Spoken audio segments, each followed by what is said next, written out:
ನಮಸ್ಕಾರ ವೀಕ್ಷಕರೇ. ಇಂಟರ್ನೆಟ್ ಇಲ್ಲದೆ ಮೊಬೈಲ್ನಲ್ಲಿ ವಿಡಿಯೋ ನೋಡ್ಬೋದಾ? ನೋಡ್ಬೋದು ಅನಿಸುತ್ತೆ.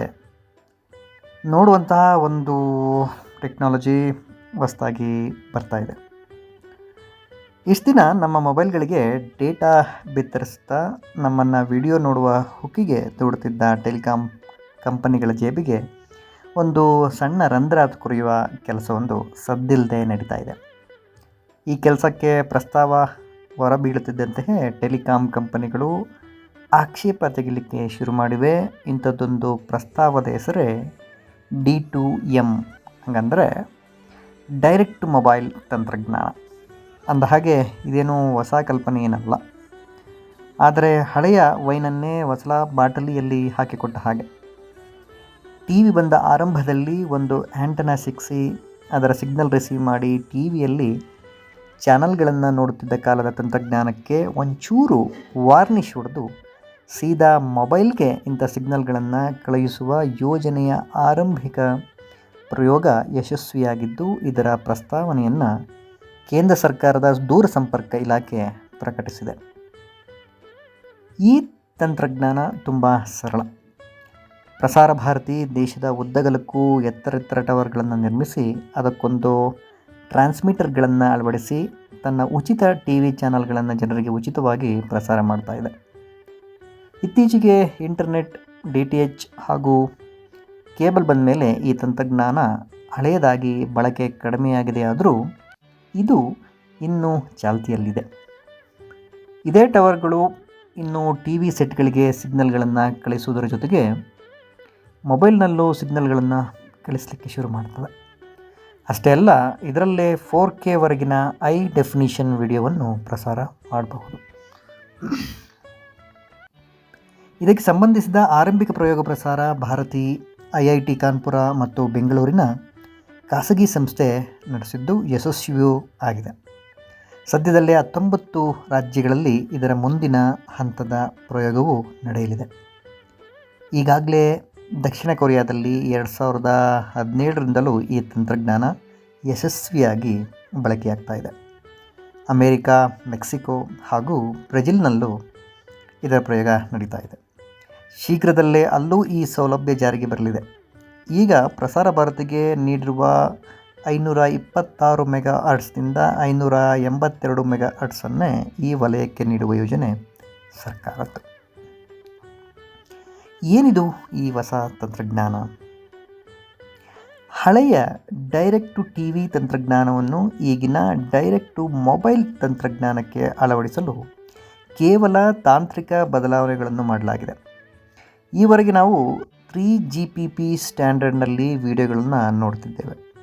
ಆದರೆ ಈ ಹೊಸ ತಂತ್ರಜ್ಞಾನದಲ್ಲಿ ATSC 3.0 ಸ್ಟ್ಯಾಂಡರ್ಡನ್ನು ಬಳಕೆ ಮಾಡಲಾಗ್ತಾ ಇದೆ. ಇದರಿಂದ ಹೊಸದಾಗಿ ಮಾರುಕಟ್ಟೆಗೆ ಬರುವ ಮೊಬೈಲ್ಗಳಲ್ಲಿ ಈ D2M ಸೌಲಭ್ಯದ ಅಡಿಯಲ್ಲಿ ವಿಡಿಯೋವನ್ನು ನೋಡಲು ಸಾಧ್ಯವಾಗಬೇಕು ಎಂದಾದರೆ ಅದರ ಚಿಪ್ ಸೆಟ್ಗಳಲ್ಲಿ ಬದಲಾವಣೆ ಆಗಬೇಕಾಗ್ತದೆ. ಒಂದು ವೇಳೆ ಈ ಮಾನದಂಡವನ್ನು ಎಲ್ಲ ಮೊಬೈಲ್ಗಳಿಗೆ ಕಡ್ಡಾಯ ಎಂದು ಸರ್ಕಾರ ನಿಯಮ ಮಾಡಿದರೆ ಸ್ಮಾರ್ಟ್ಫೋನ್ಗಳ ಬೆಲೆ 2-3 ಸಾವಿರದಷ್ಟು ಏರಿಕೆ ಆಗಬಹುದು. ಇದಕ್ಕೆ ಈ ಒಂದು ಯೋಜನೆಗೆ ಟೆಲಿಕಾಂ ಕಂಪನಿಗಳ ಆಕ್ಷೇಪ ಏನು? ಟೆಲಿಕಾಂ ಕಂಪನಿಗಳ ಸದ್ಯದ ಆಕ್ಷೇಪ ಹಲವು ರೀತಿಯಲ್ಲಿದೆ. ಈ ATSC 3.0 ಸ್ಟ್ಯಾಂಡರ್ಡ್ ಹೊಸದು, ಇದಕ್ಕೆ ಇನ್ನೂ ಪರೀಕ್ಷೆ ಸಾಲದು. ಗಡಿಬಿಡಿಯಲ್ಲಿ ಇದನ್ನು ಸರ್ಕಾರ ಜಾರಿಗೆ ತರಬಾರ್ದು. ಸದ್ಯ D2Mಗೆ 526 ಮೆಗಾ ಹರ್ಟ್ಸ್ನಿಂದ 582 ಮೆಗಾ ಹರ್ಟ್ಸ್ ಫ್ರೀಕ್ವೆನ್ಸಿಯನ್ನು ನಿಯೋಜನೆ ಮಾಡುವುದಕ್ಕೆ ಸರ್ಕಾರ ಯೋಚಿಸಿದೆ. ಆದರೆ ಇದನ್ನು ಹರಾಜು ಹಾಕಬೇಕು, ಹಾಗೆ ಸುಮ್ಮನೆ ಪ್ರಸಾರ ಭಾರತಿಗೆ ಕೊಟ್ಟು ಬಿಡಬಾರ್ದು ಎಂದೆಲ್ಲ ಟೆಲಿಕಾಂ ಕಂಪನಿಗಳು ಆಕ್ಷೇಪವನ್ನು ತೆಗಿತಾ ಇದ್ದಾವೆ. ಇದಕ್ಕೆ ಮೂಲ ಕಾರಣವೇನಂತಂದರೆ, ಈ ತಂತ್ರಜ್ಞಾನ ಜಾರಿಗೆ ಬಂದಿದ್ದೇ ಆದರೆ ನೇರ ಹೊಡೆತ ಬೀಳೋದು ಈ ಟೆಲಿಕಾಂ ಕಂಪನಿಗಳಿಗೆ. ಏಕೆಂದರೆ ಟೆಲಿಕಾಂ ಕಂಪನಿಗಳ ಅತಿ ಹೆಚ್ಚು ಆದಾಯ ಬರುತ್ತಿರೋದೇ ಡೇಟಾ ಬಳಕೆಯಿಂದ. ಅಂದರೆ ಸುಮಾರು 80ರಷ್ಟು ಆದಾಯ ಡೇಟಾ ಮಾರಾಟದಿಂದ ಬರ್ತಾ ಇದೆ. ಅದೇ ಸಮಯದಲ್ಲಿ ಸುಮಾರು ಇಷ್ಟೇ ಪ್ರಮಾಣದ ಡೇಟಾ ಬಳಕೆಯಾಗುವುದೇ ವಿಡಿಯೋಗಳನ್ನು ನೋಡೋದಕ್ಕೆ. ಈ ವಿಡಿಯೋಗಳನ್ನು ನೋಡೋದಕ್ಕೆ ಡೇಟಾ ಬೇಡ ಎಂದಾದರೆ ಈ ಟೆಲಿಕಾಂ ಕಂಪನಿಗಳ ಆದಾಯಕ್ಕೆ ಭಾರಿ ದೊಡ್ಡ ಕೋತ ಆಗುವುದು ನಿಶ್ಚಿತ. ಹೀಗಾಗಿ DTM ಪ್ರಸ್ತಾವಕ್ಕೆ ಟೆಲಿಕಾಂ ಕಂಪನಿಗಳು ಆಕ್ಷೇಪವನ್ನು ಎತ್ತಿದ್ದಾಯಿದೆ.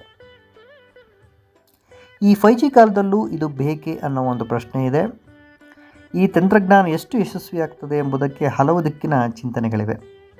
ಸಾಮಾನ್ಯವಾಗಿ DTMನಲ್ಲಿ ನಮಗೆ ಬೇಕಾದ್ದನ್ನು ನೋಡುವ ಆಯ್ಕೆ ಕಡಿಮೆ.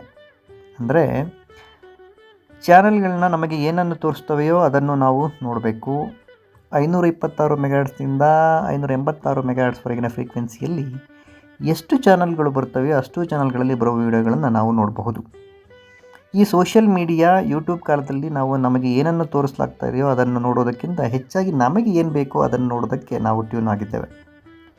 ಡೇಟಾ ಪ್ಯಾಕ್ ಮೂಲಕ ಉಚಿತವಾಗಿಯೇ ಮೊಬೈಲ್ನಲ್ಲಿ ಸಿಗುವ TV ಚಾನಲ್ಗಳನ್ನು ನೋಡೋದಕ್ಕೆ ಜನರಲ್ಲಿ ಅಷ್ಟೇನು ಉತ್ಸಾಹ ಕಾಣ್ತಾ ಇಲ್ಲ.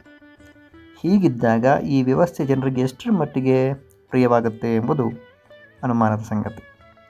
ಹಾಗಂದ ಮಾತ್ರಕ್ಕೆ ಈ ತಂತ್ರಜ್ಞಾನ ಬೇಡ ಎನ್ನಲಾಗದು. ಏಕೆಂದರೆ ತುರ್ತು ಸಂದರ್ಭದಲ್ಲಿ ಅಗತ್ಯ ಮಾಹಿತಿ ಪ್ರಸಾರಕ್ಕೆ ಇದು ತಡೆರಹಿತ ಸುಲಭದ ವಿಧಾನ. ಎಲ್ಲಕ್ಕಿಂತ ಮುಖ್ಯವಾಗಿ ಇದು ಕಡಿಮೆ ಖರ್ಚಿನ ವ್ಯವಹಾರ. ಈ ವಿಧಾನದಲ್ಲಿ ಮಾಹಿತಿ ಪ್ರಸಾರಕ್ಕೆ ಖರ್ಚು ಅತ್ಯಂತ ಕಡಿಮೆ ಆಗ್ತದೆ. ಇದು ನನ್ನ ಇವತ್ತಿನ ಮಾಹಿತಿ ಸ್ನೇಹಿತರೆ. ಇನ್ನೂ ಹೆಚ್ಚಿನ ಮಾಹಿತಿಗಾಗಿ ನನ್ನ ಚಾನಲನ್ನು ಸಬ್ಸ್ಕ್ರೈಬ್ ಮಾಡಿಕೊಂಡು ನೋಡ್ತಾ ಇರಿ. ಧನ್ಯವಾದಗಳು.